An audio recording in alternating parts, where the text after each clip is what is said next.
যারা মিথ্যা কথা বলে তারা এমনভাবে অভিনয় করে সাজিয়ে গুছিয়ে খুব সুন্দর করে বলে আপনি বিশ্বাস না করে কোনো উপায় নেই।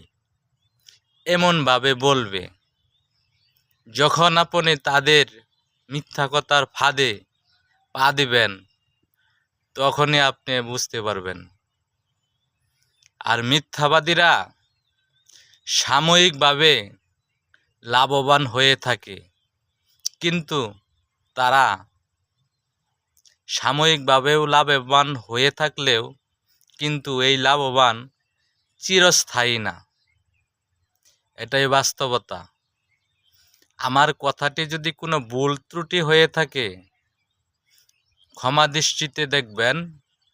আর ভিডিওটি ভালো লাগলে শেয়ার করে দিবেন, অন্যজনকে দেখার সুযোগ করে দিবেন। ধন্যবাদ সবাইকে। ভালো থাকবেন সবাই। আপনাদের জন্য আমি দোয়া করি সব সময় ভালো থাকেন। ধন্যবাদ।